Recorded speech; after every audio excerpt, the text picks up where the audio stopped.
अस्सलामुअलैकुम, कैसे हैं आप सब। तो जी आज हम नॉवल की एपिसोड पढ़ेंगे 34 नफरत से भरी इश्क की इंतहा बाय मदीहा शाह।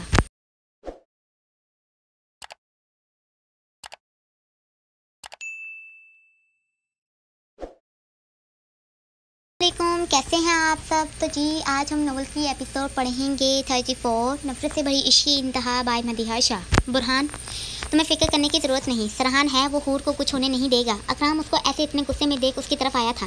मामू, मुझे हूर की फ़िक्र है, मगर मैं ये भी जानता हूँ वो कमज़ोर नहीं है। वो जो काम करती है वो कोई भी सोच नहीं सकता उसके बारे में, लेकिन मैं इस सरशार शराजी को छोड़ूंगा नहीं। उसका हिसाब देना होगा। बुरहान गुस्से से चबाते बोला था। सफदर शाह उसको ऐसे सोचते देख खुश हुआ था। आखिर वो तो चाहता था कि इनको कोई करारा जवाब दिया जाए। मुझे यकीन है मेरी हूर अपनी हिफाजत कर लेगी। वह मुसलसल अपने आदमियों से फ़ोन पर बात कर रहा था। मुझे कुछ काम है मामू, मैं थोड़ी देर तक आता हूँ, क्योंकि एक बात साफ तय है, मैं इलेक्शन से बाहर नहीं हो रहा। गलत बात किया है इन सब ने। हूर मेरी कमज़ोरी नहीं, मेरी ताकत है, और मैं जानता हूँ कोई इस तक पहुँचे या ना पहुँचे, वो अपनी हिफाजत तो कर ही लेगी। बुरहान बोलते मुस्कुराया था, तभी उसके डिम्पल नुमाया हुए थे। जब भी तुम्हें देखता हूँ पता नहीं मुझे मेरा दोस्त क्यों याद आता है। अकराम उसका इतना यकीन, भरोसा और पुरसुकून चेहरा इतनी परेशानी में देख हैरान और अजीब सी खुशी में सोच सका था। शाह, मैं भी तुम्हारे साथ चलूँगा। सफदर शाह जल्दी से अपनी जगह से खड़े हुए थे। नहीं सफदर, तुम कहीं इसके साथ नहीं जा रहे, बल्कि मैं जाऊंगा। तुम यहाँ बैठकर पार्टी वालों से मिलो। अकराम जानता था बुरहान ऐसे ही चुप नहीं बैठेगा, इसलिए वो एक हुक्म सफदर को देते बुरहान को भी जैसे अपना फैसला सुना चुका था। मगर मामू बुरहान ठटका था। आगे वो मीरपुर से लाहौर के लिए रवाना होने लगा था। इसको होर पर यकीन था, मगर फिर भी दिल बेचैन था, कहीं कुछ बुरा ना हो जाए। अगर मगर कुछ नहीं, जहाँ तुम जाओगे मैं भी साथ ही जाऊँगा। अकराम ने कहते कदम बाहर को बढ़ाए तो बुरहान भी लटका ही मुँह से बाहर गया। शाबाश, जल्दी से मौलवी को बुलाओ। सरशाह बोलते कमरे से सीधा निकलते एक दूसरी राहगीर की तरफ मुड़ा। काम हो गया है फैसल शाह, अब बस नकाह होगा। सरशाह ने जैसे खुशी से या किया था। मुझे नहीं लगता बुरहान पीछे होने वाला है। कोई खबर यहाँ उसको कहीं बाहर गुस्से में निकलते नहीं देखा अभी तक। फैसल शाह गुस्से से गिराया था। आखिर मीरपुर के लोग वोट पे वोट डालते जा रहे थे। दोपहर से शाम होने को आई थी, मगर बुरहान ने कोई ऐलान नहीं किया था। ठीक है, अगर वो ये बताना चाहता है कि इसे इस लड़की से कोई सरोकार नहीं तो ये भी ठीक है। इस तक ये खबर भेज दो कि सिर्फ अगवा ही नहीं, नकाह की तकरीब भी रखी यही है। देखते हैं फिर क्या करता है बुरहान शाह। सरशाह सामने से आते आतिफ शाह को देख मुस्कुराया था। ये भी कर लेते हैं, अगर वो फिर भी किसी के सामने ना बोला तो हर चीज़ जीत सब कुछ हाथ से निकल जाएगा। और जितना मैं इसको जानता हूँ वो बहुत ज़िद्दी है। अगर वो इस प्लान से निकल कर इलेक्शन जीत गया तो वो तुम्हारे साथ क्या करेगा मुझे भी बताना आसान नहीं होगा, क्योंकि वो जैसा है वैसा नज़र आता नहीं। ऊपर से मीठा और अंदर से खतरनाक खिलाड़ी है। जब भी मैं उसको ऐसे देखता हूँ मुझे मुराद शाह याद आता है, जो सोचता और है करता अलग है। अगर इसने कुछ बुरा सोचा तुम्हारे लिए तो वो यकीनन बहुत बुरा करेगा तुम्हारे साथ, इतना बुरा कि जितना तुम सोच नहीं सकते। फैसल शाह ने बुरहान की कहर आलूद नज़र याद करते दो टोक बयान किया। जो होगा देखा जाएगा। सरशाह ने जैसे नाक से मक्खी उड़ाई थी। ये मैं जैसे ही हूर होश में आई बहुत धीरे धीरे आंखें खोले हैरान हुई, जबकि वो जल्दी से बोरियों के साथ से उठते अपने आप को साफ करने लगी। बदबू से भरा कमरा उसकी सांस को बंद कर रहा था। जबकि वो सोचते सब याद करने लगी, आलिया को कोल तब कुछ आहिस्ता आहिस्ता याद आया था। कौन साला था जो मुझे ऐसे यहाँ इतनी गंदी जगह लाया। लगता है किसी की तो आज मुझसे मौत आई है। वो अपना दुपट्टा मफलर की तरह गले में डाले गुस्से से कमरे से बाहर आई थी। अरे ये लड़की होश में आ गई। जैसे ही सब आदमी ने हूर को आराम से आते देखा सब शॉक्ड हुए, जबकि हूर अपने हाथ के बल निकालते मुस्कुराते चली इन तक आई थी। हाँ भाई, मैं होश में भी आ गई और अपने पैरों पर चलते तुम सब तक भी आ गई। अब मुझे जल्दी से बताओ किसके कहने पर मुझे यहाँ लाए हो। हूर इनको शॉक्ड देखते पास पड़े ड्रम में उछल कर बैठी। वो सब हैरानगी से एक दूसरे को देखने लगे। ए लड़की, तुझे हमसे डर नहीं लग रहा। एक गुंडा घूरते ऊंची आवाज़ में बोला कि शायद वो डर जाए। क्यों, तुम सब मुझसे डरे थे जो मैं डरूंगी। हूर ने भी घूरते गुस्से से गिराया, जबकि वो साथ में पड़ा दूसरा डब्बा ज़मीन बोस कर चुकी थी। वो सब साथ से डरते पीछे हुए थे। अब जो मैंने पूछा था उसका जवाब दो, वरना तुम सब मुझे अभी जानते नहीं। हूर गुस्से से बोलती। इनमें से एक की गन अपने हाथ में ले चुकी थी। ये लड़की ये कोई खिलौना नहीं। एक बार चला बंदा जान से गया। सामने खड़े गुंडे ने डरते जैसे उसको समझाया था। हाँ, अच्छा मुझे तो पता ही नहीं था। ऐसा करती हूँ चलाकर भी देख लेती हूँ। मुँह ने कहकर लगाते खुद को जैसे फ्रेश किया था। जबकि वो लोड करते इनके पैरों में गोलियाँ चलाने लगी। वो सब भागे थे, जबकि गोलियों की आवाज़ सुन सरशार और आतिफ भागे इस तरफ आए थे। जैसे ही उन्हें सामने से भागते आते सरशार और आतिफ को देखा था वो रुकी थी, और आतिफ को देख अपनी आंखों को बड़ा करती सीटी बजा गई। वाह, मुझे तो अंदाज़ा ही नहीं था कि तुम भी मुझे किडनैप कर सकते हो। हूर को जैसे ताजुब हुआ था। हूर शाह, तुम्हें ऐसे ही किडनैप नहीं किया, तुम्हें अपना बनाने वाला हूँ। और वैसे भी मुझे नहीं पता था कि तुम किसी की जान हो। देखो मेरे भाई ने तुम्हें मुझे तोहफे में दे दिया, तुम्हारी इसी अदा पर तो मैं मर गया हूँ। आतिफ ने मुस्कुराते उसको देखते अपना हाथ दिल पर रखा था। हा हा हा हा। हूर कहका लगाते उसकी बात को मजाक से उड़ा गई। क्या कहा तुमने? ये तुम्हारा भाई है? और इसने, वो कहते एकदम से नीचे उतरी थी, जबकि गन वाले हाथ को गन समेत सरशार की तरफ किया था। इसने मुझे तुम्हें तोहफे में, वो बेयकीनी से एक बार फिर जोर से कहका लगाते मुस्कुराई थी, जबकि आतिफ और सरशार को इस पर गुस्सा आ रहा था कि वो कैसे इनकी बात को मजाक में ले सकती है। अच्छा जरा ये तो बताओ, तुम मुझे अपना कैसे बनाने वाले हो? और अपनी हंसी को रोकते मुश्किल से बोली थी, जबकि अब वो दोनों की तरफ घूरते दूसरी तरफ गई थी। नकाह होगा बस कुछ देर और, मौलवी के आते ही तुम मेरी बीवी बन जाओगी। आतिफ को हूर पर हद से ज़्यादा गुस्सा था। वो शादी के बाद इससे अपना हर बदला लेना चाहता था।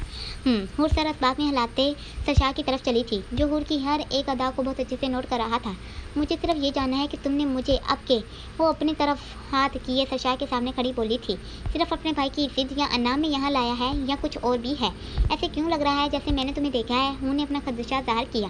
बुरहान शाह इलेक्शन से बाहर हो जाए इसलिए तुम्हें? ओ आई सी, अब आई ना काम की बात। वो एकदम से सब कुछ समझे थे। आतिफ तो एक मोहरा था। मतलब तुम चाहते हो मेरी जान मेरे मीरपुर से इलेक्शन से बाहर हो जाए, वो भी आज? हूर ने संजीदगी से कहते पूरा था। उसका बस नहीं चल रहा था कि अभी उसको गोली से उड़ा दे। हाँ सरशाह बहुत हैरान था। कोई लड़की आज पहली बार इससे नहीं डरी थी, जबकि वो किडनैप हो चुकी थी। चलो अपनी तसल्ली के लिए कर लो, मेरा किडनैप करने से वो कभी भी इलेक्शन से बाहर नहीं होगा, बल्कि उल्टा वो सोच चुका होगा कि अब आगे इस हरकत का हिसाब कैसे वापस करें। एक बात बताऊं, हूर ने थोड़े राजदारी से बोलते सरशार की तरफ बढ़ी थी। आतिफ भी चौंका था क्योंकि वो जानता था ये लड़की इतनी जल्दी हार कभी नहीं मानेगी। एक बात अच्छे से जान लो, वो जो बुरहान शाह है, वो बुरहान जो अपने गुस्से से आगे अपने बाप की भी नहीं सुनता, बहुत प्यार करता है वो मुझसे, और अपने बाप की इज्जत भी बहुत करता है। मगर गुस्सा, वो बोलती स्पार्ट हुई, गुस्सा जब भी होता है और जब भी होता है वो फिर किसी को नहीं देखता। हूर ने कहते ही सरशार जो इधर उधर नजर दौड़ाई बात सुन रहा था। हूर ने पिस्ते के किनारे को जोर से सरशार के सर पर मारते दूसरे हाथ से नाक पर मुक्का भी रसीद किया था। सरशार जो अभी हूर की तरफ पलटा था, हूर के ऐसे वार करने से वो दर्द से कराया, जबकि वो अपना एक हाथ सर पर रखे दूसरा हाथ अपनी नाक पर धड़ गया, जबकि आतिफ जल्दी से अपने भाई की तरफ लपका था। हूर ने इसको मारते ही वहाँ से दौड़ लगाई थी। वहाँ मौजूद सब आदमी उसके पीछे भागे थे। भाई आप ठीक तो हैं? आतिफ फिक्र से पूछते अपना वक्त याद कर गया। मुझे छोड़ो, इस लड़की को पकड़ो, मैं इसको जिंदा नहीं छोड़ूंगा। वो अपना नाक पकड़ते धड़ा था, जबकि आतिफ भी घबराते भागा था। सब आओ। हूर गन को रखते डंडा उठा चुकी थी और शुरू हो चुकी थी। वो अब सबको एक एक करते धोने का काम कर रही थी, जबकि वो सबको मारते भागी थी और एक जगह पर छुपी थी, क्योंकि इसको इस फैक्ट्री से बाहर जाने का रास्ता नहीं मिल रहा था। ढूंढो इस लड़की को। इससे पहले सरशार शाह अपने आदमियों के साथ यहाँ पहुंचे। सरशार तकरीबन थारते चीखा था, जल्दी जल्दी से अपनी चोट को बुलाए हूर को ढूंढ रहे थे। अच्छा तो सरहान शाह मुझे यहाँ से निकालने के लिए आ रहा है। हूर सुनते ही चौंकी थी। हूर भाग लिया जाए या सरहान को तंग किया जाए, वो खुद से सोचते उलझी थी। नहीं ये ठीक नहीं होगा जान, सब बहुत परेशान होंगे, और वैसे भी मुझे यहाँ से सरहान के आने से पहले भागना होगा। इसका यहाँ बैठ कर इंतजार किया तो कहीं सच में मेरा निकाह इस चोल से ना हो जाए। बेहतर है भाग ले। दिल ने राय दी, जिसको हूर ने अपने लिए बेहतर समझा, मगर वो नहीं जानती थी आज उसकी किस्मत सब कुछ बदलने वाला था। जल्दी करो सालो, डूब मरो सब के सब। एक लड़की से मार खाकर भी ढूंढ नहीं पा रहे। मुझे वो लड़की हर हाल में अपने सामने चाहिए। सरशार गुस्से से फनकारते कहर आलू नजरों से सबको घूरा था। हूर खामोशी से इनको दूसरी तरफ जाती राहगीरी की तरफ भागते देखते दबे पैरों उठती चली थी कि सरशार ने उसको पीछे से पकड़ते जोर से सर में वैसे ही गन का किनारा मारा था। हूर इससे पहले कुछ करती वो अचानक से होने वाले हमले से होश से बेहोश हो गई, जबकि सरशार ने मुस्कुराते उसको नीचे ज़मीन पर गिरते देखा था। उठाओ इसको और एक कुर्सी पर रस्सियों से अच्छे से बांधना, और आतिफ जल्दी से तैयार होकर आ जाओ, तुम्हारे कपड़े ऊपर रखे हैं। सरशार ने तो टोक बोला था। वो मुस्कुराते ऊपर की तरफ भागा था। ये मौलवी कहाँ रह गया? वो एक बार फिर अपने ललाई कुंडों की तरफ लपका था। माफ़ी सही, थोड़ी सी देर हो गई। ये मौलवी बहुत मुश्किल से हमारे साथ यहाँ आने को तैयार हुआ। सरशार के आदमियों में से एक जल्दी से बोला, ये कौन सा मौलवी है जिसको मैंने लाने का कहा था, वो कहाँ है? सरशार के दूसरी तरफ से एक गुंडा डरते डरते पूछने लगा। वो भाग गया था, इसलिए हम इस मौलवी को ले आए। गुंडे ने धीरे से जवाब देते बात खत्म की। मौलवी को लड़की के साथ वाली चेयर पर बैठा दो। आतिफ जल्दी से आ जा। सरहान शाह इस रोड की तरफ मुड़ गया है। सरशार को भी पल पल की खबर मिल रही थी। बेफिक्र रहो, हूर के बहुत करीब हम पहुंच गए हैं। अभी गाड़ी एक झटके से रुकी थी जब बुरहान ने सरहान का मैसेज पढ़ा था। तभी मुकाबले के चेहरे पर हल्की सी मुस्कुराहट आई थी। वो आराम से गाड़ी से निकला था जब सामने से अचानक से दूसरी तरफ से भी कुछ गाड़ियां मट्टी उड़ाती वहीं कुछ फासले पर रुकी थी। बुरहान ने खौफ से इनको देखते आराम से अपनी गाड़ी पर बैठा था, जबकि हर तरफ गार्ड भी लातदार मौजूद थे। सफदर शाह ने भी उसकी बेनियाजी को देख मुस्कुराते सीना तान कर खड़ा हुआ था, जबकि तभी इकराम बुरहान को देख आराम से सब कुछ समझने की कोशिश कर रहा था। कहा था ना बुरहान, मुझे मुराद की तरह लगता है। खुद से ही गाँव में मीर जान बाग की तरफ चला आया। यहाँ पर सामने ही वकाश राजी की ज़मीन भी इसी बाग के साथ लगती थी। बुरहान जान चुका था कि वो यहाँ आने वाला है। आह चल भी मौलवी, जल्दी से निकाह शुरू कर दे। सशार ने पानी का जग पूरा का पूरा हूर पर अंडेला था जब अचानक से हूर होश में आई थी। इसने मुश्किल से ही आंखें खोली थी जबकि हूर गौर से सब कुछ देखने लगी थी। एक तरफ मौलवी था तो दूसरी तरफ आतिफ, जबकि सशार और उसके आदमी सब आसपास ताये की शक्ल में खड़े हुए थे। डरपोको, तुम लोगों की इतनी हिम्मत छोड़ूंगी नहीं, एक एक को सजा दूंगी। तुम लोगों की हिम्मत कैसे हुई मुझे ऐसे? वो पूरे जोर से चेयर से अलग होने की कोशिश कर रही थी। हूर के हाथों को रस्सियों से बहुत मजबूती से बांधा गया था। आतिफ, मैं तेरी जान अपने हाथों से लूंगी। तूने सोचा भी कैसे मैं तुझ जैसे के साथ निकाह करूंगी? तू? हूर गुस्से से गिराई, आतिफ पर थूक फेंक गई। सशार का गुस्सा बढ़ता जा रहा था। मौलवी, जल्दी से ये निकाह खत्म कर, सरहान शाह पहुंचने वाला है। सशार को समझ नहीं आ रही थी कि क्या करे इस हूर का। वो तो अभी भी ये सोच रहा था कि ये लड़की डर क्यों नहीं रही थी। साहब, ऐसे कैसे निकाह हो सकता है? पेपर्स पर साइन होना ज़रूरी है। अगर वो मुंह से नहीं बोलेंगी तो पेपर्स पर दस्तखत करवाना फिर भी ज़रूरी है। मौलवी ने डरते डरते अपने माथे से पसीना साफ किया था। ए मौलवी, तू जानता नहीं मुझे? तू इनको रोकने की बजाय रास्ता बता रहा है। एक बार मैं आज़ाद हो जाऊँ तेरे को तो मैं पूरे लाहौर से एक ही दिन में ढूंढ लूँगी और फिर मैं तुझे ऐसे ऐसे तरीके निकाह करने के सिखाऊंगी कि तेरी अगली 10 नस्लों को भी वो तरीके नहीं भूलेंगे। उन्होंने गुस्से से फूटते कुर्सी को मौलवी की कुर्सी में मारा था। मौलवी डरते घबराते पीछे हुआ था जबकि वो मुश्किल से बचा था गिरने से। बंद करो इसका मुंह। सरशार पक चुका था, इसीलिए बोलते अपने एक आदमी को बोला था जो हूर के मुंह पर टेप लगा गया। हूर को आज बुरहान की याद हद से आई थी। ये सरहान शाह क्यों नहीं आ रहा है? वो पहली बार ऐसे घबराई थी मगर फिर भी वो ना कमज़ोर पड़ रही थी और ना खौफ अपना इनको अया होने दे रही थी। जल्दी से मौलवी, तू निकाह शुरू कर। लड़का कबूल है, करने के लिए तैयार है। मौलवी को जैसा कहा गया वो वैसे ही काम करता गया और ज़बरदस्ती हूर के बांधे हाथ से निकाह के पेपर्स पर साइन करवाए गए। उन्होंने तरफ से सरहान को याद किया था मगर कोई नहीं आया था। मुबारक हो। सशार खुशी से मुस्कुराया था जबकि वो जल्दी से फ़ोन में पिक लेते अपने बाप को भेज चुका था। हूर तड़पी थी जबकि वो मुसलसल अपनी चेयर को हिला रही थी। तभी एकदम से हर तरफ से गाड़ियों की आवाज़ का शोर हुआ था। सशार मुस्कुराते अभी आतिफ की तरफ जाता, हर तरफ से गार्ड्स की आमद हुई। वो सब इन पर गन ताने अलर्ट हुए थे। जैसे ही उन्हें ये देखा वो कुछ सुकून में आई। अरे, मैंने सोचा था बुरहान शाह की जगह सरहान शाह यहाँ आएगा अपने खानदान की इज्जत को किसी दूसरे की इज्जत बनते देखने, मगर ये क्या, वो भी नहीं आया। सिर्फ अपने डरपोक से चमचे भेजे। सशार बेखौफ था, तब पर एक नज़र डाले गोया। भाई, अभी सशार आगे कुछ बोलता आतिफ बांधे हाथों से भागते सशार की तरफ गिरा था। सशार ने शौक से अपने भाई को नीचे गिरते देखा था जबकि हूर की भी काली आंखें बड़ी हुई थी। जबकि वो जल्दी से अपने साथ बैठे इंसान को देखने की कोशिश करने लगी जो सेहरे के पीछे छुपा हुआ था। साईं, अगर आतिफ साईं यहाँ है तो वो कौन है? सरशार का एक कुंडा डरते कुर्सी की तरफ देखने लगा जहाँ पर वो टांग पे टांग चढ़ाए बैठा था। कौन हो तुम? सरशार आतिफ को छोड़ गुस्से से गिराया था। इतनी भी जल्दी क्या थी अपने बाप को तस्वीर भेजने की? मुकाबल ने बहुत आराम से अपना चेहरा ऊपर उठाया था। उन्होंने आंखों को बंद करते फिर से शौक से खोला था जबकि सरशार साफ गुस्से से हैरान था कि यहाँ कैसे आया। हूर ने कुर्सी को एक बार फिर हिलाते अपनी मौजूदगी का एहसास दिलाया था। सरहान ने मोहब्बत से उसकी तरफ देखा था। बालों को कैचर में बांधे, मफलर को गले में डाले, चेहरे पर गुस्सा सजाए अपनी काली आंखों को बड़ा किया। वो अपने होंठों की तरफ इशारा करती सरहान का दिल धड़का गई थी।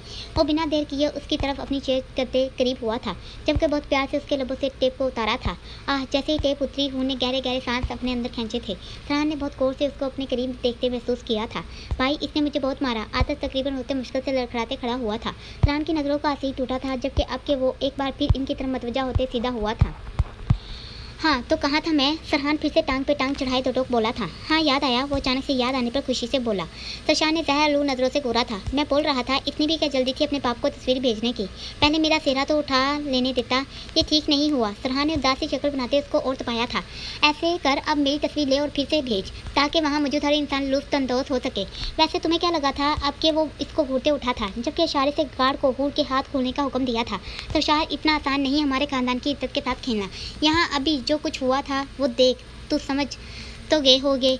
सरहान चलते उसके मुकाबले आया था। अगर वो घूर रहा था तो सरहान ने भी एकदम सपाट होते कहरलू नज़रों से उसको घूरते बोला, सरहान शाह, बहुत जल्द तुम्हें इसका जवाब मिल जाएगा। सरशार गुस्से से बोला, हाँ, चलो देख लूँगा, मगर अगली बार मैं तुम्हें ऐसे ही जवाब मिलेगा। सरहान ने अच्छे से बयान किया था। जैसे ही हूर के हाथ खुले, वो गुस्से से उठती आतिफ की तरफ लपकी थी। क्या कहा था? वो उसको गिरफ्तार से पकड़ते जकड़ गई थी जबकि गुस्से से उसके एक अदद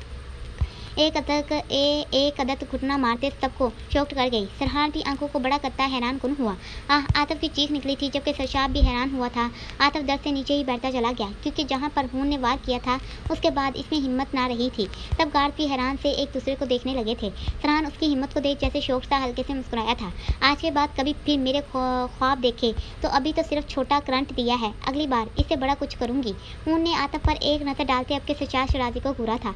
सरहान तो उसका अंदाज देखकर शश हो चुका था, जबकि सरशाद शराजी फरहान के मुस्कुराते चेहरे को देख वहाँ से गया था। और क्या कहा था तुझे? आपके रुख मौलवी की तरफ गया था। हूर का मौलवी डरते जल्दी से कुर्सी के पीछे हुआ था, मबादा कहीं वो इसको भी वहीं न मार दे जहाँ अभी कुछ देर पहले आतिफ को मार चुकी थी। परी ये हमारे कहने पर ही सब कुछ कर रहा था।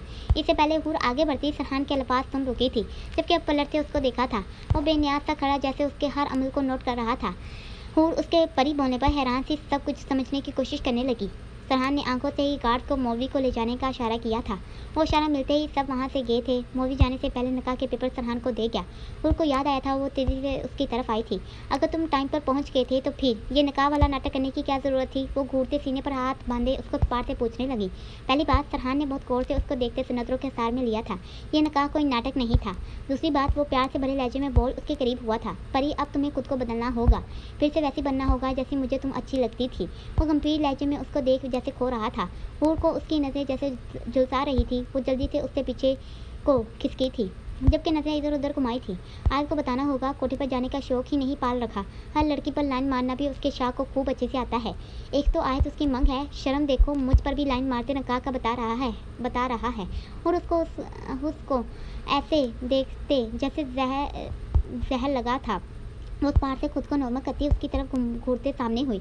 मिस्टर कौन सा निकाह? मेरी नज़र में ये निकाह नहीं, सिर्फ एक धोखा है। उन्हें रोक बोलते जाने के लिए कदम बढ़ाए। मुकाबल ने एकदम से उसको कमर से पकड़ते खुद के करीब किया था।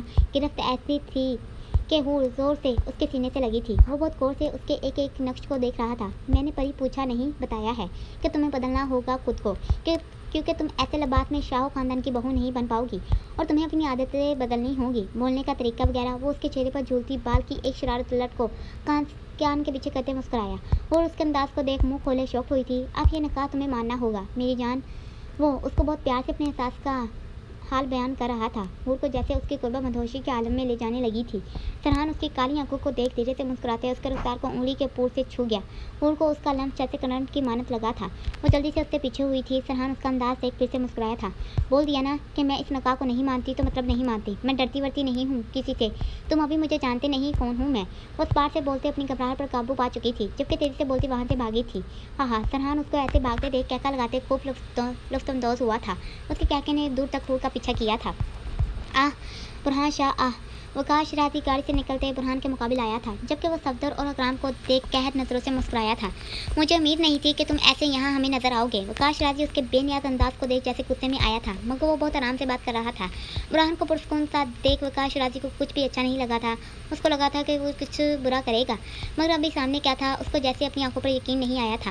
उम्मीद तो मुझे भी नहीं थी कि तुम ऐसे यहाँ अपनी हार पर मुँह छुपाने के लिए आओगे। एक मशवरा है, बुरहान ने कहते सिगरेट को लोगों में दबाया था और धुआं खुली फिजा में फैलाया था।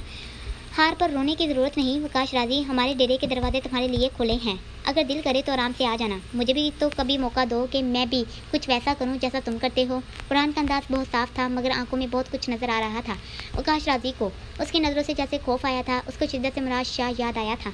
क्या अकराम, तुम लोगों ने अपने छोटों को तमीज़ नहीं सिखाई? बड़ों से कैसे बात करते हैं? वो अपना पसीना साफ करते आपके बात को दूसरे तरफ मोड़ गया। हाँ, मैं इज्जत करने वालों को सर आंखों पर रखता हूँ और तुम जैसे बाकी सबको इनकी औकात पे। वो कहका लगाते एक अदा से जवाब दे गया। सफदर शाह भी फ़ख्र से मुस्कुराया था, जबकि इकराम ने भी हल्के से मुस्कुराते उसके अंदाज को देखा था। खुद को क्या समझते हो? ऐसे तुम जीत नहीं सकते। अगर जीतना है तो पहले तुम्हें मुझे गिराना होगा। वकाश राती गुस्से से बोला। वो सारा लाते मुस्कुराया, जबकि डिम्पल भी हल्के से गहरा हुआ था। तमन्ना भले रखता हूँ आसमानों को छूने की, लेकिन औरों को गिराने का इरादा नहीं रखता। वो सिगरेट का कश देते सबको फिर से लाजवाब कर गया। अकराम हैरान था कि वो सोच क्या रहा है और बोल क्या रहा है। इसी में वकाश राजी के लिए कोई पैगाम था जिसे वो अभी समझ नहीं पा रहा था। हाँ, चलो एक बार फिर कोई मर्द तो मिला लड़ने के लिए। वकाश राजी बुरहान के एहतमाम को देख दिल से खुश हुआ था। वो हैरान था कि लड़के किसी चीज़ से डरता भी है कि नहीं।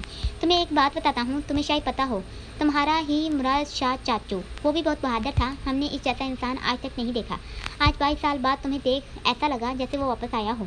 वो भी ऐसे बेनियाज बातें करता था, लगता था जैसे कभी उसकी कोई कमज़ोरी होगी ही नहीं। मगर कमबख्त मोहब्बत। वो एकदम अपने मुंह को बुखारते करीब हुआ बुरहान के, जबकि उसको ऐसे मुराद की बात करते देख सफदर और अकराम के चेहरे से हंसी गायब हुई थी। वो बहुत बहादुर था, मगर ये दिल उसको ख़त्म कर गया। वकाश राती दिल पर हाथ रखते अफसोस से बोला। बुरहान ने बहुत गौर से देखा था और उसको मुस्कुराते देख सिगरेट का एक और कश लेते धुआं छोड़ गया। मतलब तुम बोलना चाहते हो कि मोहब्बत ने सब कुछ ख़त्म किया? बुरहान ने उसको देख आराम से कहा। वो समझ गया था कि वो क्या समझाना चाहता था। अब तुम मेरी सुनो। जो डूब गए मोहब्बत में वो डरते नहीं तूफान से, मोहब्बत तो खुदा की नेमत है, फिर क्या डरना इंसान से। बुरहान ने कहर आलूद नजरें डाली थी अब के इस पर। वो उसका एतमाद देख एक बार फिर गुस्से से लाल हुआ था, मगर किसी को क्या फ़र्क पड़ना है था उसके अमल से। अकराम शब्द के चेहरे एक बार फिर मुस्कुराए थे। तभी सरहान का फ़ोन अकराम ने पिक किया था। चाचू फूल बिल्कुल ठीक है, बुरहान को बता देना। जैसे ही कॉल पिक हुई सरहान जल्दी से बोला, जबकि सामने बुरहान उसको घूरते आगे बाग में दाखिल हुआ था। सफदर और अकराम भी उसको सरसी सी नज़र से देखते आगे बढ़े थे। ठीक है शाह, अकराम ने कहते फ़ोन बंद किया। सफदर को पार्टी के कुछ लोगों के फ़ोन मुसलसल आ रहे थे। वो भी फ़ोन कान से लगाए एक तरफ गया था। कॉल सुने शाह, सरहान की कॉल थी। वो बिल्कुल ठीक है। अभी वो धीरे से चलते जन्नत और मुराद के बाग में लगे दरख्त के नीचे खड़ा सामने लिखे नामों को देख रहा था कि अकराम की आवाज़ सुन वो बेनियाजी से मुस्कुरा गया। जानता था मामू उसको कुछ नहीं होगा। वो धीमे से बोलते एक नाम पर हाथ फेंकते दिल से खुश हुआ था। तुम्हें इस बाग के बारे में कैसे पता? अकराम उसको ऐसे इतना खुश देख चलते करीब आया था, जबकि मासूम शाह लिखा भी पढ़ा था। मामू आपको याद नहीं जब मैं बचपन में आया था 8 साल पहले? तब मैं आप लोगों के साथ यहाँ आया था। तब मैं आयत लोग इस बाग में आए थे। तब आप सबको पता नहीं चला था, हम अकेले इस बाग में आए थे। बुरहान ने खुशी से बयान किया। अच्छा ये किसने लिखा? ये कैसे कैसे नाम लिखे हैं तुम सब ने? वो एक साथ चलते दूसरे दरख्त के नीचे आए थे जो आयत और बुरहान ने लगाया था। अरबी में कुछ लिखा देख वो उलझा था कि किसने ये लिखा, वो भी अरबी में। अकराम ने बहुत गौर से देखा था जहाँ पर और भी बहुत से अलग नाम लिखे हुए थे। अकराम ने अरबी में लिखे नाम को देख पूछा, जबकि वो देख मुकाबले के चेहरे पर दिलफरेब मुस्कुराहट आई थी। ये वो बोलते पर प्यार से हाथ फेर गया। आयत ने वो मुस्कुराते साफ खोया। मामू आपको पता है ये क्या लिखा है? मेरा मतलब आपको अरबी आती है? वो प्यार से पूछते इनको गौर से देखने लगा। नहीं बेटा, मुझे कैसे आ सकती है। वो तरफीसा बुरहान को देख गौर से नाम को देखने लगे। ये आयत ने क्यों लिखा? अकराम तो ये सुन ही जैसे सोच में पड़ा था। मामू ये आयत ने कोई नाम मुझे दिया है जिसका मतलब मैं सच में नहीं जानता। वो मुस्कुराते बोलते आगे बढ़ा तो अकराम ने इसको ऐसे इतना खुश जाते देख चंद मिनट पहले वाला सीन याद किया था, जब वो खोया सा इस लिखे नाम पर खुशी से हाथ फेर रहा था। आयत ने बुरहान के लिए ये नाम लिखा। बुरहान इतना खुश क्यों था? कहीं अकराम उलझा था, जबकि जल्दी से अपनी सोच को झटका था। नहीं, ऐसा कभी नहीं हो सकता, कभी भी नहीं। वो खुद से बोलते बुरहान की तरफ गए थे। नहीं, ऐसा नहीं हो सकता। वो गुस्से से सब चीज़ें इधर उधर से फेंकते थोड़ रहा था। असलम शाह ने डरते अपने भाई की तरफ देखा था, जबकि वो गुस्से से सामने लगी LED को भी तोड़ चुका था। इलेक्शन के नतीजे का नतीजा आ चुका था। बुरहान मीरपुर से इलेक्शन जीत चुका था, वो भी भारी वोटों से। जैसे ही फैसल शाह ने यह सुना वो गुस्से से आपे से बाहर हुआ। अब भाई साहब आपने आपको संभालें, हम अगली बार जीत जाएंगे। असलम ने डरते अपनी बात रखते जैसे नाकाम सी कोशिश की थी भाई को हौसला देने की।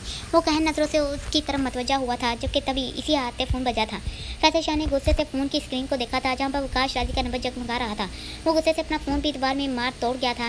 मैं छोड़ूंगा नहीं, मैं इस बुरहान शाह को अपने हाथों से वैसे ही मारूंगा जैसे 22 साल पहले शाह मुराद को मारा था। वो गुस्से से भड़कते चीखा था। असलम ने खौफ से अपने भाई को देखा था। जितनी कोशिश करता हूँ उस्मान शाह के बेटे को दूर रखूँ, वो इतना ही मेरे हर काम में टांग डालता है। वो खुद से बोलते गुस्से से वहाँ से गया था। मीरपुर में हर तरफ खुशी का समा था। बुरहान के जीतने की खुशी में मीरपुर में बहुत बड़ी पार्टी रखी गई थी, जहां पर सारे पार्टी के और बहुत से बड़े लोग शामिल हुए थे। जर बहुत खुश था, जबकि साहिवाल से सुल्तान शाह भी जीत चुका था। सरहान भी अमाद के लाहौर से पार्टी में शामिल हुआ था। चाचू क्या सोच रहे हैं? सरहान अकराम को बुरहान को इतनी गौर से देखते देख करीब आया था। कुछ नहीं सोच रहा हूँ, भला वो यहाँ सुल्तान भाई की वजह से खड़ा हुआ था, मगर वो आज जीता अपनी मेहनत और लगन से है। ठीक कहा आपने। वो सामने उसको इतना खुश देख सोचने लगा। बुरहान शाह चाहे तुम बहुत अच्छे इंसान हो, लेकिन आई एम सॉरी, तुम्हें मेरी परी की जिंदगी से मैंने मौका देकर बाहर कर दिया है। वो अब कभी भी तुम्हारी ज़िंदगी नहीं बन सकती। वो मेरी परिशे है, इस पर सिर्फ मेरा हक बनता है। अब से नहीं, तब से सिर्फ मेरा हक था जब से वो इस दुनिया में आई थी। सरहान ने जूस पीते उसको देखा था। हूर मैं बाद में मिलती हूँ, आयत हूर को बोलती जल्दी से सरहान की तरफ दौड़ी थी। जब से आयत ने सरहान को बताया था हूर ही उसकी परिशे है, तब से सरहान ने ना ही आयत से कोई बात की थी और ना ही सरहान ने खुद से एक बार भी इसको बुलाया था। आयत बहुत परेशान थी कि वो क्या करे, इसीलिए जैसे ही आयत ने सरहान को यूनी में देखा बाती उसके पीछे हुई। शाह अभी वो चलते क्लास तक पहुंचा था कि आयत की आवाज़ सुन पलटा, जबकि उसको एक नज़र देख फिर से पलटा। शाह प्लीज़ एक बार मेरी बात सुन लो, मैं सब कुछ सच सच तुम्हें बताने वाली थी। क्या सच में? आयत कब? जब वो किसी और की हो जाती। वो गुस्से से सपाट अंदाज में मुड़ा था और गुस्से से भरी आंखों से उसको घूरा था।